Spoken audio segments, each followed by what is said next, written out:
Bueno, Pablo, inicialmente eso, preguntarte un poco en términos generales, ¿cuál es la importancia de esta guerra de cierta forma que se desata entre Azerbaiyán y Armenia o que se retoma después de más de 25 años de haberse firmado un cese al fuego?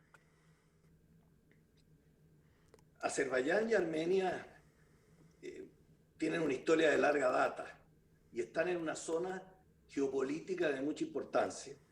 Por eso de tanto en tanto la historia nos muestra los conflictos que hay, que son conflictos de tipo político, geopolítico, religioso, económico, energético. ¿Por qué? Porque es un pasadizo, es un canal importante de comunicación en esa área y une a países que hoy están obviamente que reubicándose como en sus áreas de influencia en el escenario mundial. Por eso creo que de alguna manera cada cierto tiempo resurgen estas disputas que tienen que ver con religioso y étnico y territorial, obviamente, porque se insertan en la historia en muchos episodios que tienen que ver en la historia entre el imperio persa, el imperio otomano y el imperio ruso, en distintas épocas. Las más recientes es con el fin de la Primera Guerra Mundial, cuando hay una guerra entre Rusia y Turquía los Balcanes, que se transporta también inmediatamente al Cáucaso.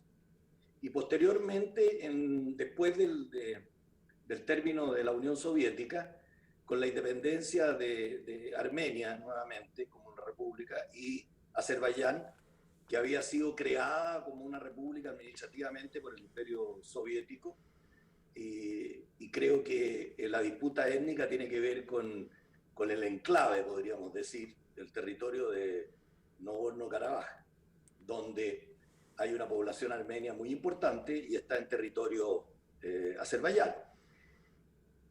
Hoy día hemos visto que el escenario geopolítico, las grandes potencias de la zona y otras externas, tienen que ver con esto, como llámense Francia, Estados Unidos, que han tenido alguna participación también con el objeto de solucionar el tema entre Armenia y Azerbaiyán.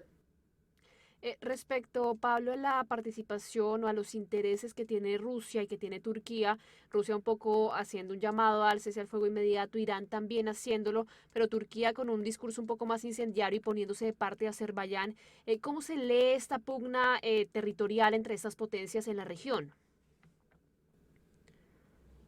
Bueno, es importante ver las diferencias porque Rusia es parte del grupo de Minsk. El grupo de Minsk son aquellos que participan en una solución negociada entre Armenia y Azerbaiyán. Y Turquía obviamente que tiene mucho más coincidencia con Azerbaiyán desde un punto de vista histórico y étnico. Entonces creo que el componente geopolítico ahí es tremendamente importante.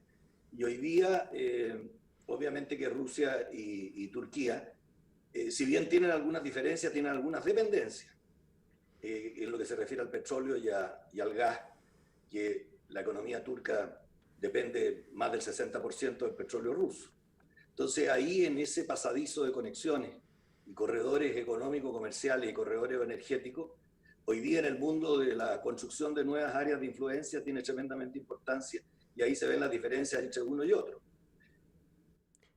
¿Por qué, Pablo, se reanuda nuevamente este conflicto? Vimos algunos enfrentamientos menores en julio, también en el año 2016, pero ¿qué hizo que hoy nuevamente Armenia dijera que Azerbaiyán le había declarado la guerra y Azerbaiyán dijera que había sido Armenia primero? ¿A qué se debe esta pugna del día de hoy? Mira, para entender estas pugnas tan antiguas e históricas, hay que ver cómo se aproxima uno a esto. Hay dos maneras. Una es la manera de entender que la historia las hacen las grandes hombres y otra entender que la historia se hace a través de las grandes oportunidades.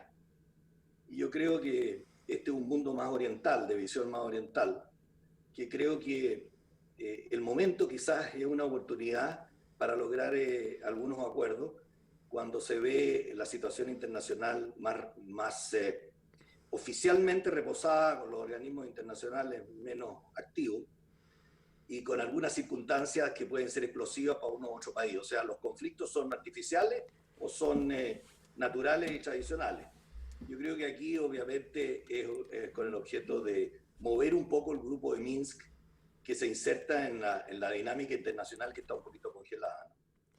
Pablo, y finalmente, ¿cuál puede ser de repente la consecuencia o el impacto que tenga a nivel mundial este conflicto que para nosotros puede ser un poco lejano, pero qué es lo que podemos ver si se reanuda efectivamente la guerra o el conflicto armado entre estos dos países? Es difícil pensar en una guerra masiva o más extendida ahí.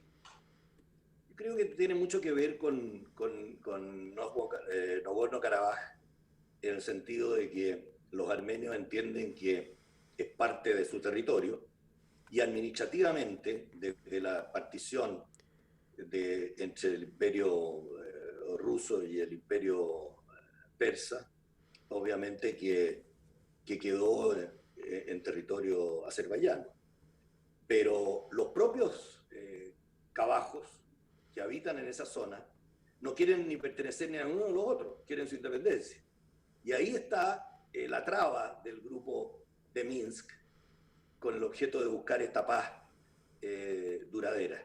Por eso creo que hay un interés por unos lados de sacar a las potencias no regionales de ahí y buscar una solución más local, y por la otra, las potencias más regionales mantener sus zonas de influencia en esa zona.